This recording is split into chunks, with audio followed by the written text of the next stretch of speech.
when we began the election, the media which supports the BJP said that they would get 400 seats. ഈ തെരഞ്ഞെടുപ്പ് തുടങ്ങുന്ന സമയത്ത് media BJP ഗവൺമെന്റിനെ support ചെയ്യുന്ന പിന്തുണയ്ക്കുന്ന മാധ്യമങ്ങൾ പറഞ്ഞു അവർക്ക് 400 സീറ്റുകൾ കിട്ടുമെന്ന്. In Hindi, the Prime Minister was saying 400 par. ഹിന്ദിയിൽ പ്രധാനമന്ത്രി പറയുകയായിരുന്നു 400 par, അതായത് 400-ലധികം സീറ്റുകൾ. All their senior leaders were saying 400 par, 400 par. അതുപോലെ തന്നെ ബിജെപിയുടെ ഏറ്റവും വലിയ മുതിർന്ന നേതാക്കളും പറഞ്ഞുകൊണ്ടിരുന്നു 400-ലധികം സീറ്റുകൾ, 400-ലധികം സീറ്റുകൾ. After 1 month, they started saying 300 par, 300 par.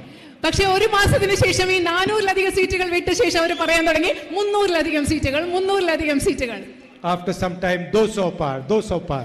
അതും കഴിഞ്ഞ് കുറച്ച് സമയം കഴിഞ്ഞ ശേഷം 200-ലധികം സീറ്റുകൾ, 300-ലധികം എന്നുള്ളത് 200-ലധികം, 200-ലധികമായി. And everybody saw the result of the election.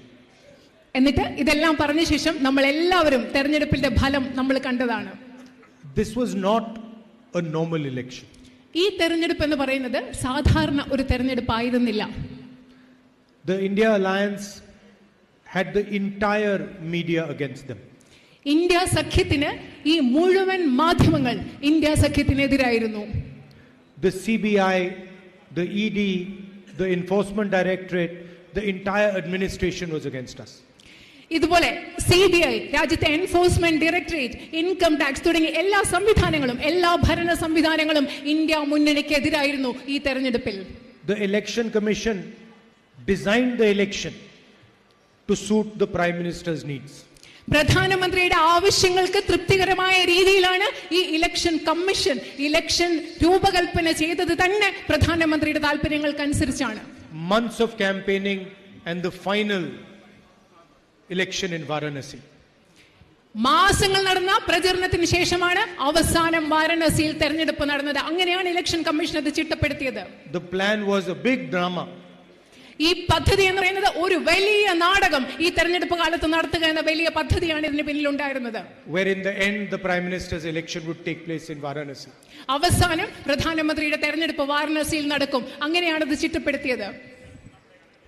The Prime Minister on the last 2-3 days of the election broke the campaigning rule himself by going and meditating in Kanyakumari. അവസാനത്തെ തെരഞ്ഞെടുപ്പിന്റെ അവസാനത്തെ ദിവസത്തെ തെരഞ്ഞെടുപ്പ് പ്രചരണ സമയത്ത് അദ്ദേഹം കന്യാകുമാരിയിൽ പോയി ധ്യാനം ചെയ്യുകയായിരുന്നു. Everybody else was told not to campaign and the Prime Minister was allowed full media in his meditation. എല്ലാവരോടും അവസാന തെരഞ്ഞെടുപ്പ് ദിവസങ്ങളിൽ എല്ലാവരോടും പറഞ്ഞു പ്രചരണം നടത്താൻ പാടില്ല.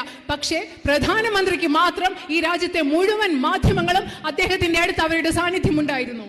And after all this effort, the Prime Minister barely escaped losing in Varanasi.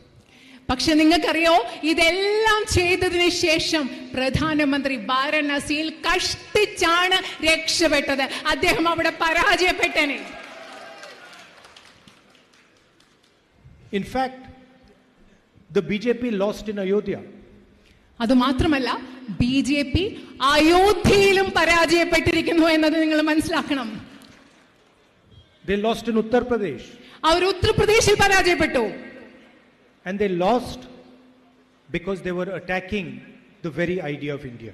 അവർ എന്തുകൊണ്ടാണ് ബിജെപി പരാജയപ്പെട്ടത് നിങ്ങൾക്കറിയാമോ? ബിജെപി പരാജയപ്പെട്ടത് ഇന്ത്യ എന്ന ആശയത്തെ അവർ ആക്രമിക്കുകയായിരുന്നു. അതുകൊണ്ടാണ് ബിജെപി